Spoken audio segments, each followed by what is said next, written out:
Shalom Bapak Ibu Saudara, pendengar renungan ceria dimanapun Anda berada.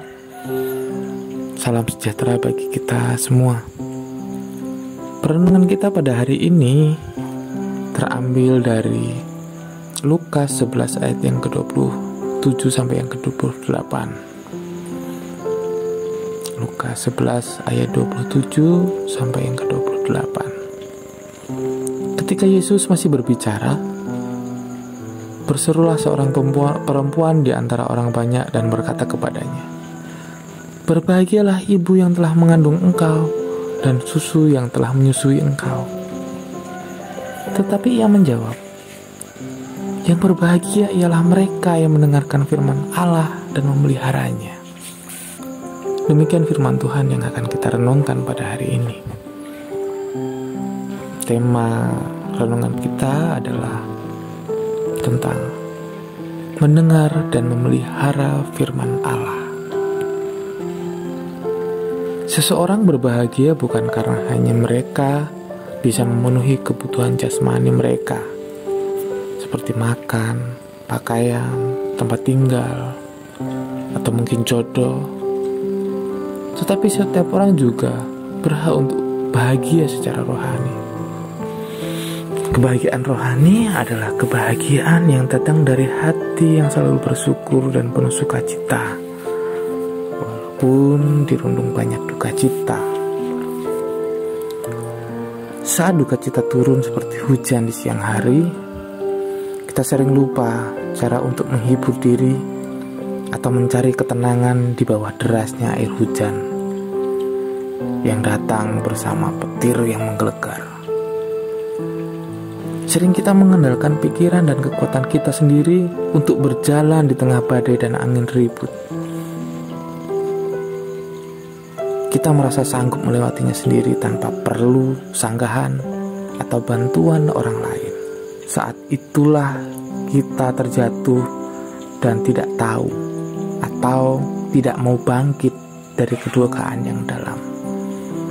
Padahal masih banyak pekerjaan yang harus dikerjakan dan diselesaikan. Salah satunya adalah berpindah ke tempat yang lebih bahagia.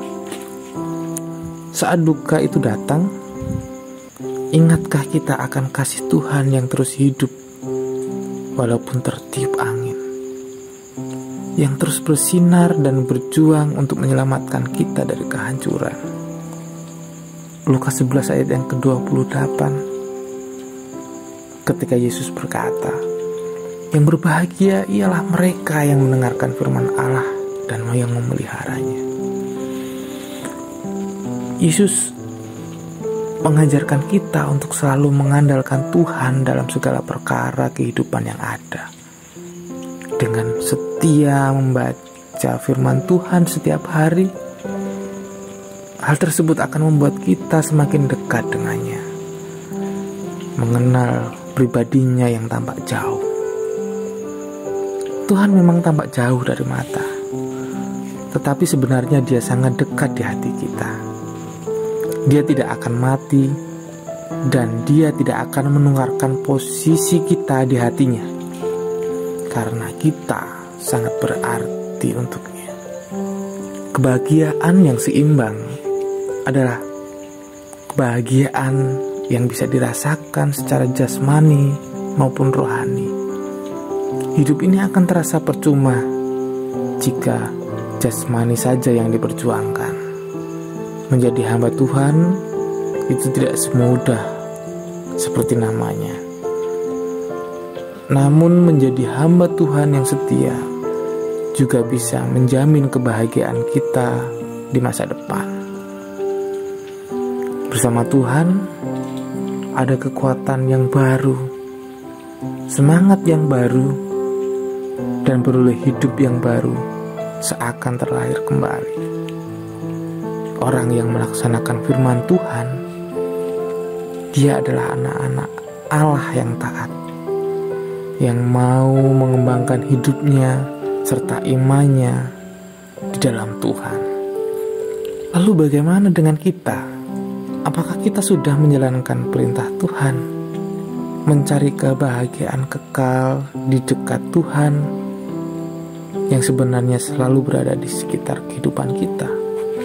Atau kita baru menyadari bahwa kebahagiaan hadir dari sekitar kita dengan kita menjalankan firman Tuhan, dengan kita setia membaca firman Tuhan? Kebahagiaan tidak hanya kita rasakan sendiri, tetapi kebahagiaan pun akan dirasakan oleh orang-orang di sekitar kita. Kiranya kita mampu memahami dan menghidupi firman Tuhan dalam kehidupan kita, sehingga kita mampu memancarkan kebahagiaan bagi orang-orang di sekitar kita. Amin.